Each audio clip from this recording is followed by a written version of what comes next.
Let me share with you a couple more stories. Uh, this story is really interesting. This CIO joined an organization from a very comfortable job he had. He was called to this organization for a very specific function. The commissioner that brought him to this new organization had a very significant and innovative role to play, and so this CIO left a very promising career in his previous job, accepting the challenge of this new role that he was going to play in the new organization. And of course, he was hopeful that his career would flourish with this new innovative function. And in particular because he was really very interested in this new function that was thrown into his lap.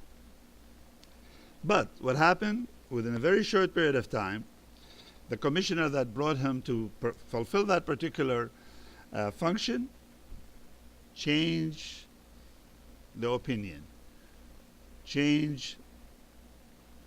decided that the commissioner decided that a new approach would be used that would negate the need for this CIO services. And the CIO was told very, very candidly that he had a very short period of time to seek other employment because they did not wish to proceed with the original course, with the original contract.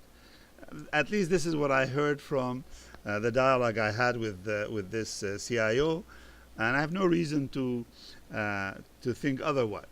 The poor man had left a great career and a career he was working on for many years to come to this new organization, and within months his life was upside down, his career terminated, and he had to start from scratch all over again. Fascinating. Of course, throughout this chat I'm having, I'm not even mentioning the humiliation and the significant psychological factor that affects these CIOs as their career terminated. Some of them, of course, can quickly get up and move on and assume other positions. But some really never recover from the psychological letdown that comes with that termination.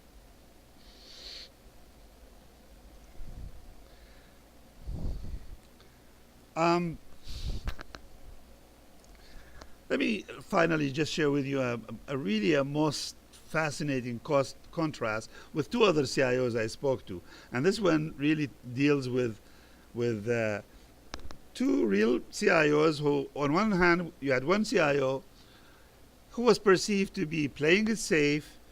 He was really very methodical, very dedicated, but didn't want to rock the boat. He was seen as somebody who was steady as she goes, didn't want to get involved in any risky project, any innovative project.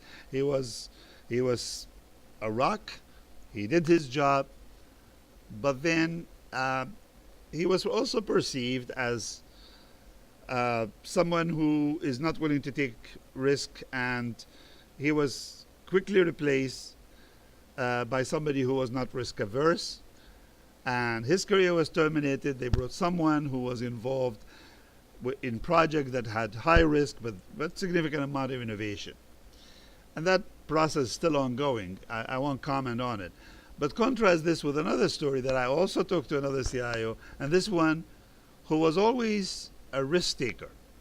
This was a man who wanted to go to where no CIO had gone before, and he built his career actually on that notion.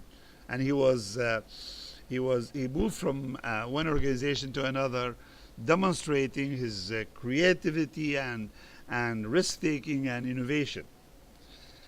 Unfortunately, after a certain period of time in the last organization he worked for, they thought he was just too risky, and they wanted steady as she goes organization.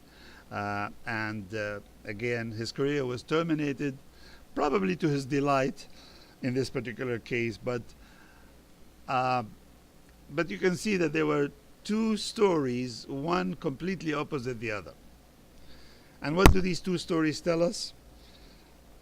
Well, they tell us the obvious, that each CIO has to look at the environment within which he or she is working. Uh, the organization's culture, to a great extent, dictates the survival or lack thereof of the CIO, and uh, and and and in essence, from all these stories, you can also reach the conclusion that there is no single cause for the termination of CIO careers. There are many reasons, and they vary with the nature of the various organizations you speak to, and very much depends on the new commissioners that are brought into the organizations, or with the changing landscape within the organization they work for. So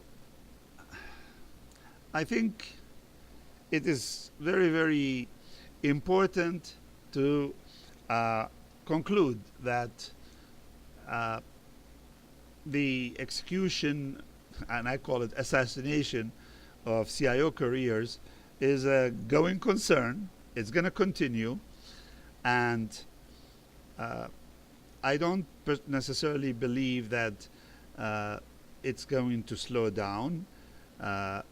It will mean that the CIOs have to be on their guard and to be two steps ahead of either their existing commissioner they report to or the upcoming commissioner.